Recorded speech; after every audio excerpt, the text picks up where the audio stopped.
Salut, c'est Johnny Shreve. J'ai une promo bodybuilding sans filtre pour vous. Dans ce nouvel épisode de Coaching Up, on coach le parrain du bodybuilding. Oui, on coach ton gars, Monsieur Charles Glass. Écoute, tu n'es pas excusé. Si je vois quelque chose qui peut être fait ou optimisé, ou peut-être tu le vois marcher sur des œufs autour de cet homme, c'est le parrain du culturisme. Je l'admirais et je l'admire toujours, mais c'est un enfoiré. Mais comme je l'ai dit, je dois toujours dire les choses telles qu'elles sont. Je vais parler franchement, même pour la technique.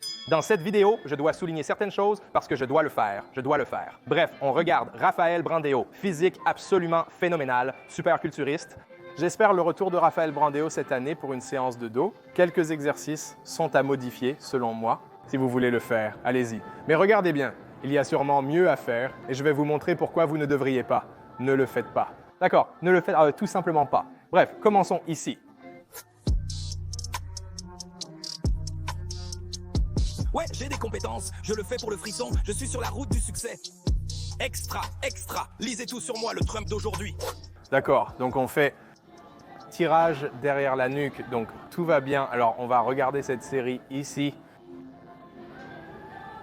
Très bien, descends jusqu'en bas et contracte, s'il te plaît. Tu vois comme s'il a besoin d'aide. Il a besoin d'aide pour amener ça en bas, d'accord? Et on fait des tirages pour le dos, n'est-ce pas? Un tirage vertical sollicite principalement le grand et le petit rond, créant cette largeur. Donc, pour pouvoir se tirer vers le bas, c'est une position très difficile à tenir en faisant ça. Alors, c'est parti. On tire vers le bas. La raison pour laquelle je n'aime pas ça, on va mettre ça en pause un instant ici. D'accord. Donc, on a les tirages, n'est-ce pas? Donc, on a les tirages derrière la nuque. Quelques problèmes sont visibles. Regardez l'angle de son cou. Il pointe vers le bas au lieu d'être droit. Son cou forme un angle. Vu de son banc, l'angle de son épaule est visible et ses bras et coudes sont clairement positionnés derrière. Certains éléments ici sont très inconfortables ou incorrects. Je vais vous montrer précisément ce que je veux dire. D'accord? Alors, regardez ça. On fait maintenant des tirages derrière la nuque. La raison pour laquelle je n'aime pas du tout faire ça, parce que votre amplitude de mouvement, pour la plupart des gens, est mauvaise. Et pour vraiment faire ça, la raison pour laquelle on met le cou de cette façon, c'est pour dégager le passage. Si vous n'êtes capable de descendre la charge que comme ça. Maintenant, naturellement, si vous regardez bien, si je tire comme ça et que ma tête est de ce côté pour descendre complètement, je mets beaucoup de tension sur mon deltoïde en tirant et en essayant de le descendre et de l'amener vers l'intérieur. J'ai de la mobilité, donc je peux littéralement venir ici. Tirez vers le bas si vous avez de la mobilité. Je dois m'ajuster de haut en bas et sur les côtés pour me tirer vers l'arrière. Maintenant, si on regarde le mouvement en termes de, comme nous, tirer vers le bas, le grand rond, le petit rond, contrôler l'extension, tirer cette chose vers le bas, tout faire descendre, c'est ce qu'on veut. Donc, quand on fait des tirages vers le bas, pour vraiment être plus activé, on doit faire une rotation externe dans ce sens. Donc, faire ça va m'obliger à tirer de cette façon pour pouvoir tirer vers le bas. Ensuite, j'atteindrai l'amplitude où je pince avec mon omoplate, ce que je veux éviter. Avec les tirages dans la poulie haute, je cible spécifiquement le grand rond et le petit rond. Ces muscles sont sollicités dans ce mouvement. Donc, il faut faire une rotation externe maintenant. De côté, vous pouvez voir que c'est la position optimale dans laquelle on veut être. Quand on tire, il faut que nos coudes partent sur le côté. Sa prise est beaucoup trop large, c'est le premier des deux problèmes. Plus vous êtes large, moins vous avez d'amplitude de mouvement à tirer, d'accord? Si vous y pensez, avec une prise aussi large et en tirant ici, il y a moins d'amplitude qu'ici, où je peux tirer les coudes complètement vers le bas et vers le haut. Donc, tirer de cette façon va nous obliger à pincer avec nos omoplates. Puis on se concentre sur les rhomboïdes, les trapèzes et les omoplates plutôt que sur les dorsaux. Donc, il doit tirer comme ça. Cette charge se retire directement de tes dorsaux, beaucoup moins, et elle va directement dans mes deltoïdes. Donc, ce sont mes deltoïdes qui prennent le relais. Donc, on regarde tout ce schéma en camembert, tu vois. Cet exercice-là cible principalement l'arrière des deltoïdes. Donc, pour bien le faire, peu importe le sens dans lequel tu es face. On veut être dans une position où notre dos est droit, où la tête relevée est droite. Et on peut tirer vers le bas et vers le haut, d'accord? Je veux tirer vers le haut, je veux tirer mes coudes sur le côté en sollicitant mon grand rond et petit rond pour tirer vers le haut. Et pas ici en essayant de pincer comme ça. Et je n'obtiens vraiment pas beaucoup d'amplitude de mouvement dans mes dorsaux, donc je ne suis pas fan. Mais faites-le si vous voulez.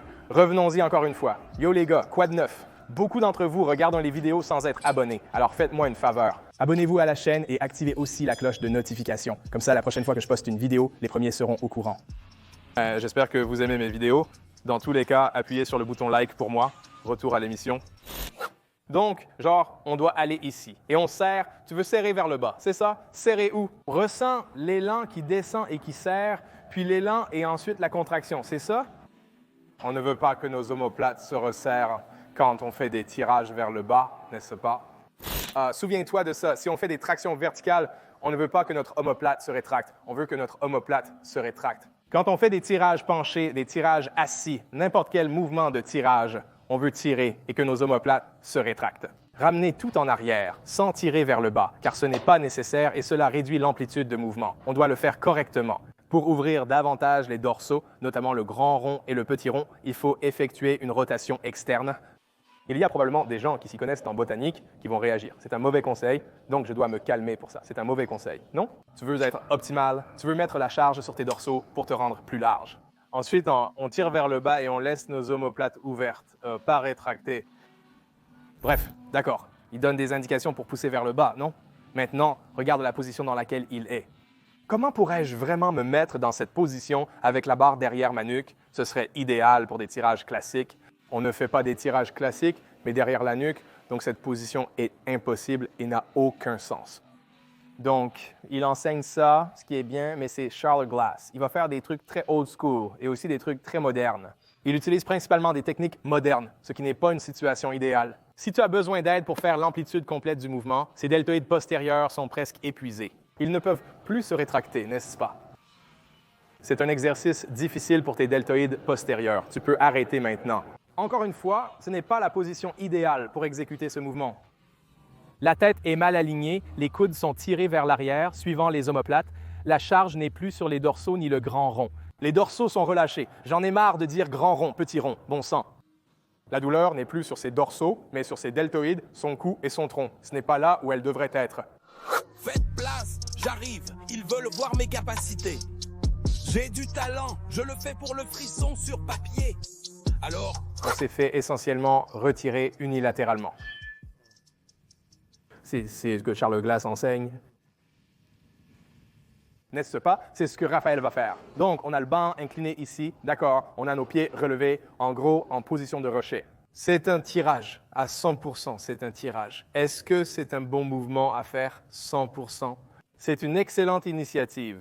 Charlotte Glass est connue pour trouver diverses manières d'exploiter la salle de sport. Il va te donner un banc et quelques accessoires et littéralement créer une machine complètement différente. Cela montre tout ce que vous pouvez faire à la salle et comment créer votre propre expérience. Tant que ça crée le même stimulus, maintenant, ce mouvement en lui-même, comment Brandon peut-il le faire? Eh bien, voilà, c'est ça. Et c'est un bon mouvement de Charles Glass. Cette activation de Raphaël n'est pas réussie. En le regardant, on remarque tous ces muscles impressionnants. Oui, il pourrait faire mieux. Il y a beaucoup de choses qu'il fait et il peut combler l'écart. C'est un bodybuilder professionnel avec un don génétique. Rendons cela un peu plus difficile. Examinons cela. Donc, notre amplitude de mouvement basse qu'on regarde maintenant, encore une fois, on observe notre physique ici. Notre dos droit comprend nos épaules qui doivent nous tirer en arrière avec l'aide des deltoïdes pour tout ramener vers l'arrière. Les deux de Terry font une flexion et évidemment le coude descend, puis on tire vers soi. Le trajet du coude n'est pas souhaité. Revenons ici, car c'est sa limite de mouvement. Regardez où est sa limite de mouvement. Donc, voici sa limite de mouvement.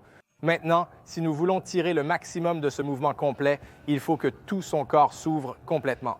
Ce qui pourrait ouvrir, c'est que nous voulons que ce coude soit tiré encore plus en arrière. C'est ça.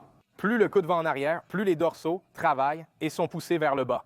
Nous souhaitons un mouvement vers l'arrière, avec une rétraction des omoplates, comme précédemment, mais lors d'un tirage horizontal plutôt que vertical. Et ensuite, on veut que la tête reste relevée, elle est toujours vers l'avant, on veut ouvrir la poitrine. Donc, ce que je veux dire par ouvrir, c'est que Raphaël est essentiellement ici. Je dois être présent ici, c'est ce que je veux dire par ouvrir. Comme Charles Glass l'a fait au début de la série, il lui montrait littéralement d'être ici et de bien s'ouvrir. Et c'est ce que vous voulez. Ouvre-toi maintenant pour que je puisse le sentir dans mes dorsaux, surtout pour recréer cette dépression de l'épaule en faisant une extension de l'épaule, en tirant ça vers le bas comme ça. Je dois tirer mes coudes vers le sol, tout en gardant ma poitrine relevée pour garder ma colonne vertébrale neutre. J'ai la tête relevée et la poitrine ouverte. Je ne peux pas l'ouvrir si je suis voûté, tu comprends? Je ne peux pas être dans cette position.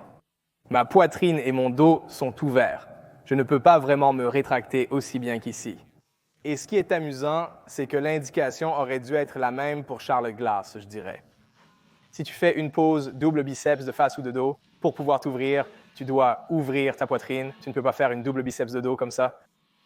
Pour vraiment faire une rotation externe ici, je dois être dans cette position. Ma poitrine doit être relevée, donc beaucoup plus de flexion de la colonne thoracique, et puis ma tête doit rester droite. Je ne peux pas faire ça. Donc, quand vous faites ce tirage, on veut être dans une position où notre tête reste alignée. On va chercher la protraction, puis on ramène en arrière, on ouvre. En même temps que les coudes reculent autant que possible, d'accord? Mes coudes ne sont pas ici, mais là, on gagne beaucoup plus d'amplitude en passant de cette position à celle-ci, tout en gardant le centre engagé. Donc, je tire d'ici vers le haut. Et je tire à droite. J'aime faire ça et garder mon dos dans cette position, puis tirer le reste. Comme ça, je peux avoir toute l'amplitude. Si je fais ça, je vais commencer à réduire un peu l'amplitude. Donc, je veux partir d'ici. Tire. Tirez. Tire. Ouvre ma poitrine, serre mes omoplates, ouvre cette poitrine, épaules vers le bas, poitrine relevée, tire et serre, cou droit, garde mon regard vers le haut ou simplement en ligne droite avec mon corps.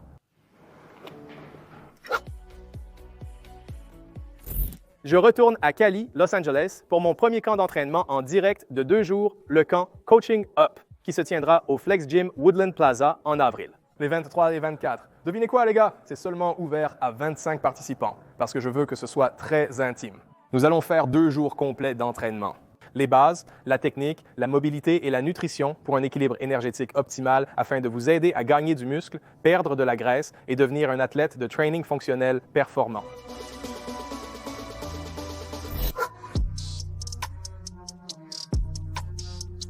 J'ai des compétences et je le fais pour le frisson. Je suis sur la voie du succès. Ensuite, on a l'oiseau inversé à la machine avec quelques points ici. Et tu sais quoi? Je suis ravi qu'il le fasse, car beaucoup se méprennent encore sur ce mouvement. Il y a des choses à faire pour l'optimiser immédiatement. Premièrement, il faut vous donner une idée de ce que font réellement les deltoïdes postérieurs. Donc, OK, la première chose à savoir, c'est à quoi ressemble vraiment un deltoïde postérieur? Que fait le deltoïde postérieur? Quel est son rôle? Donc, son rôle numéro 1, c'est il effectue la rotation externe, vous aidant à faire tous les mouvements comme celui-ci. C'est la rotation externe du deltoïde postérieur. Le deltoïde postérieur fléchit également l'épaule. Donc, en tirant vers le bas, il aide à tirer vers le bas, il fait ça, et il aide aussi à ramener vers l'arrière. Abduction horizontale, pas adduction, mais abduction. Mettre ton bras comme ça n'aide pas vraiment à faire ce mouvement. À moins qu'il ne fasse exprès de bouger tes bras ainsi pour tirer vers le bas. Ça a du sens, tu vois? Laisse-le là où il doit être pour faire ce qu'il doit faire. C'est plus optimal et logique. Cela étire l'épaule, donc maintiens-le simplement en bas, à la largeur des épaules ou plus bas. Laisse-le aller où il doit. Ce sera plus facile pour faire une dépression de l'épaule. Encore une fois, assure-toi de bien ouvrir en tirant. Laisse-le faire ce qu'il doit faire, puis ramène-le correctement. Laisse tout ton corps s'ouvrir et tire bien. Garder la poitrine relevée va t'aider à mieux activer ce muscle. Réexaminons cet angle peu fréquent une fois de plus, voulez-vous? Donc encore une fois, on cherche à laisser ton deltoïde postérieur faire tout son travail et vraiment rétracter complètement, aller jusqu'au bout et laisser l'omoplate se rétracter totalement. Hein, on doit garder la tête en position neutre pour aider à s'aligner avec ça. Je veux que mes épaules descendent pour que tu vois où se trouve mon deltoïde postérieur. Garde-le sur ce plan, pas besoin de le lever. Ça n'a pas de sens, sauf si tu utilises des câbles pour tirer vers le bas. Mais pour toi, ça n'en a pas vraiment. Si tu es dans une position fixe, garde le parallèle pour pouvoir vraiment tirer vers le bas avec tes deltoïdes postérieurs. C'est pour te donner une idée. À partir d'ici, on ne veut pas être là et là-haut. Ce n'est pas une position optimale. Je ne pourrai pas recommencer. Je veux resserrer mes omoplates en arrière et tirer. Je ne suis pas dans une bonne position ici pour tirer à nouveau. Je ne veux pas dire. Mets-toi en position pour pouvoir être sur le banc à partir d'ici, où tu es bien droit et ensuite les mains sont ici, comme ça. Parce que, encore une fois, pour la plupart des gens, ils vont juste faire ça, ils vont tirer en arrière et ils vont faire ce genre de choses ici. C'est très courant, n'est-ce pas? Mets-toi dans une position où tu peux abaisser les épaules, éloigner et en arrière par rapport au corps, puis pousse-les vers l'extérieur. Maintenant, on va le faire. On va le faire comme ils le font, en gros en rotation externe puis en rotation interne extrême, d'accord? Ensuite, on tire vers l'extérieur. En relevant la poitrine et la tête, je tire vers l'extérieur et repousse, puis relâche doucement. Ensuite, je rétracte mes omoplates, puis je laisse sortir et tout se rétracter, guérir. Ces omoplates s'ouvrent, puis passent de la protraction à la rétraction pour s'ouvrir complètement, puis la tête se relève. Regarde combien de mouvements j'obtiens en étant ici. La tension est sur mes deltoïdes, bien plus quand je suis là, puis je repars en protraction, je reviens et je rétracte, et on peut tout resserrer en arrière. D'accord. Ouvre bien ces omoplates, ne les laisse pas comme ça tout le temps et ne fais pas juste ça. D'accord. Ça rend l'exercice beaucoup plus facile de cette façon. Alors, qu'est-ce qu'on veut refaire? Mets-toi en position ici. Pousse tes bras vers l'avant, mets de la pression sur les épaules tout de suite, puis tire vers l'extérieur. Et relève la poitrine et tire, et puis ramène. Ramène. Ramène. Et le faire aussi lentement. Cela met littéralement une charge importante directement sur mes deltoïdes. C'est tout l'intérêt, parce qu'on essaye de s'assurer que quand on s'entraîne, peu importe le muscle qu'on travaille, on met la majorité de la charge dessus. Examinons le célèbre diagramme circulaire à 80%. On y voit le cas où les t-shirts s'enlèvent. C'est bien car on va pouvoir observer ce que ces muscles font derrière. Très bon retour en arrière. Ce gars a une sacrée carrure, d'accord? Donc là, on est super large à nouveau. Vous vous dites, yo, Johnny, de quoi tu parles? Mec, regarde, il a clairement l'air de savoir ce qu'il fait. Bien sûr qu'il l'est, parce qu'il est carrément doué naturellement et qu'il prend des stéroïdes. Soyons intelligents, non? Mais on souhaite que ça s'ouvre davantage, n'est-ce pas? Mais si tu regardes bien, si on essaye de travailler les deltoïdes, qu'est-ce que tu penses qui sollicite le plus ici? C'est cette partie qui travaille plus que les deltoïdes en ce moment.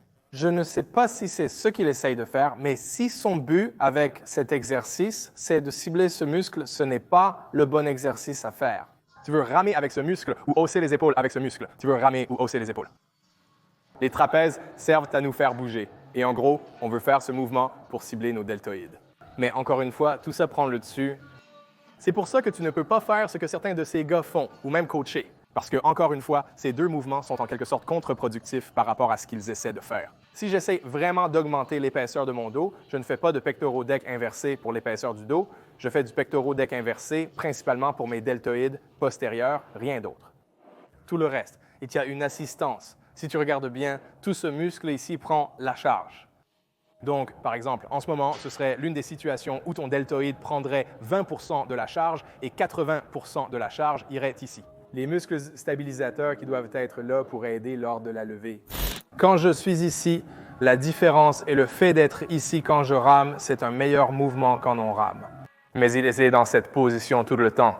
Et puis il fait ça et mes deltoïdes ne font rien. Je ne sais pas, je ne fais rien. Je ne ressens rien du tout. Ce que tu veux faire, c'est littéralement protracter, pousser, regarde mes épaules, pousser et comment je fais ça. Tu peux voir tout s'ouvrir puis se refermer, s'ouvrir et on peut refermer en relevant la poitrine, la tête et en s'ouvrant. Tu peux voir que c'est mon deltoïde qui prend la charge, pas mes trapèzes, jusqu'à ce point. Et ensuite, il contracte.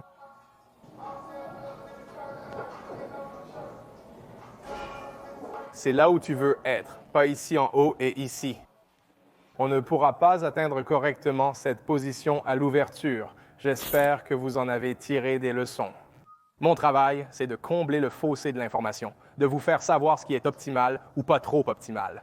Vous ne pouvez pas toujours imiter les bodybuilders. Premièrement, ils ont des avantages génétiques. Et deuxièmement, ils sont dopés, ce qui compense leurs erreurs. Ils s'entraînent, c'est certain. J'ai déjà été comme eux, capable de tout faire malgré une mauvaise technique. Cela va se développer, le stimuler et accentuer sa capacité à développer du muscle plus rapidement.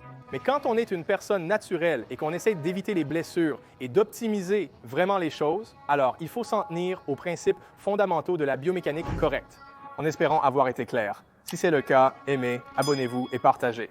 Devenez ce que la boîte à outils représente. Transparence, vulnérabilité, vérité du coaching John Shucom. Choisissez le coaching qui vous convient. Prenez rendez-vous pour une consultation de 15 à 30 minutes. Son coût sera déduit de tout forfait choisi. Regardez les descriptions ci-dessous pour des codes dissonants et des codes promo qui aident à sauver des vies et à changer la vie pour le mieux. Voir l'article de Blue Star News via le lien ci-dessous.